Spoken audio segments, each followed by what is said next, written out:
What's up, guys? This is Paco, and today's podcast is aimed at: is real estate market crash going to crash at the end of 2024 or the beginning of 2025? And I'm specifically going into this subject because there's a lot of data out there that would maybe suggest it. So let's talk about it.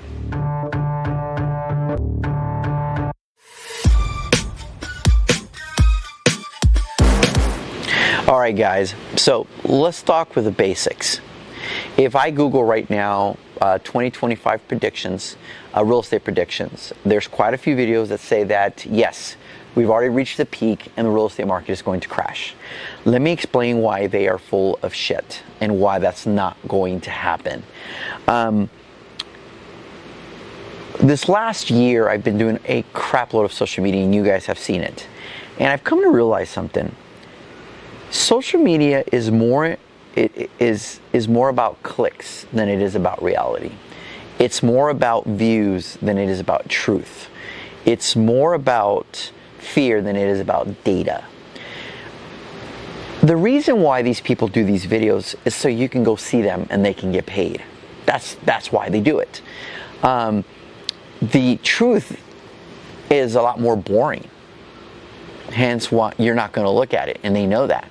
If I do a video that says the world's not going to end, real estate's going to stay as is, and the market's not going to change, well, that's boring. It's just data. But if I say real estate to crash in 2025, all of a sudden you're interested, right? So let me explain why most of those are full of shit. For the last few decades, we've had an issue, and the issue has been with building enough homes to keep up with population and demand. Now, California's population hasn't grown much since COVID. It's actually dropped a little. But that does not mean that there is still not a demand for homes. There's still a high demand for homes. And we are not building enough in this country or in California. Specifically here in California, the issue is a lot more complicated. First of all, it's expensive to build here. There's a lot of red tape with the state of California. Let me rephrase that. With the state and with the county and cities. It's not just California. California is currently passing some bills trying to alleviate that process where it's easier to build homes. They really are. But they're battling the cities because a lot of the cities are trying to control population, right? They don't want to overbuild. And so you have these issues. So you have the environmental part of California. Environmental is a huge issue. One of the reasons why California is so beautiful is because we're big proponents of our environment. Now, the downside of that, helicopter's going over, the downside of that is that it makes things a lot more difficult to build and expensive. And a lot of projects won't go through because environmentally they won't allow it. I'm not saying that's a good thing or that's a bad thing. I would argue there's a balance, and right now it's too difficult to do it, and so a lot of developers are staying away. So that's one issue. The other issue recently, the last 2 years, has been rates.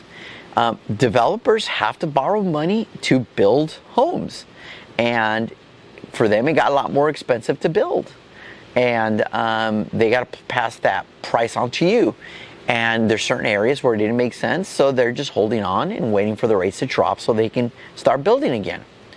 Regardless of the issue, we are not building enough. So we have a supply issue, not a demand issue.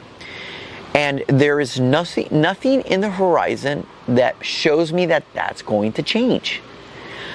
How are we going to solve the supply issue? Even with rates dropping the way they're supposed to be dropping in the next 3 to 6 months, it's going to create a lot more inventory for people to buy, but it's not going to be enough so supply and demand switch. I just don't see it. That's the reason why homes have kept their value, is because there's just not enough supply. So if there's not enough supply coming, why would that equation change? I don't think it's going to. It's not like a widget where we could just fabricate more and then in the next 2 months, bam, it's just like that. By the time a developer buys the land, entitles it, gets the permits, builds it out, you're talking years. So it's not something that can be solved overnight. And I think that's the issue. I really don't think there's a solution to it. And because of that, there's no crash coming. Now, there are some price adjustments and you're starting to see them, but there's no crash. But there's a difference.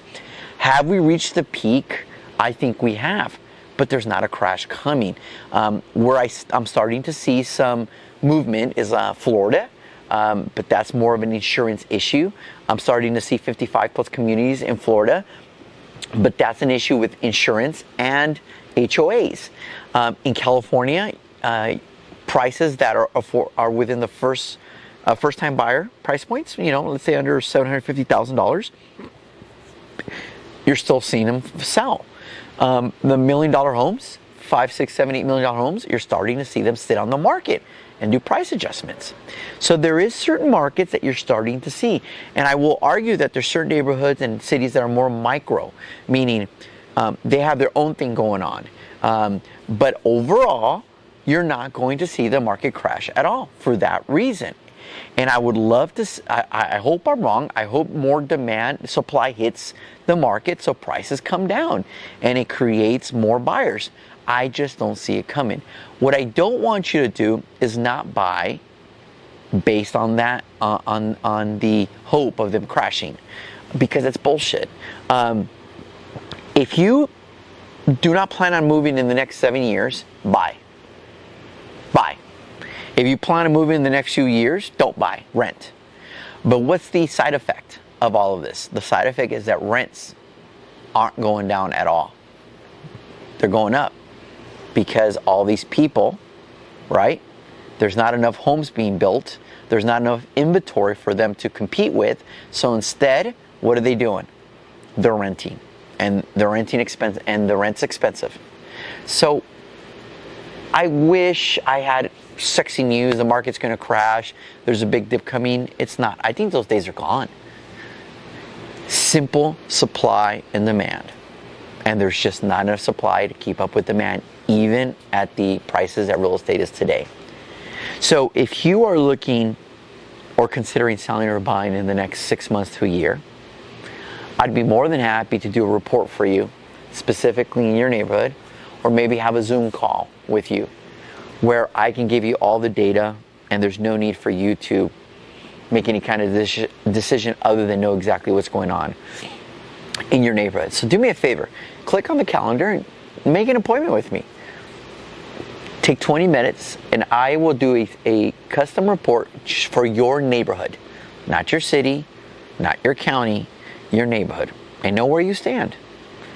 And then go from there. All right, guys? This is Paco the Realtor. And as always, I'm here to educate, not fear, not scare.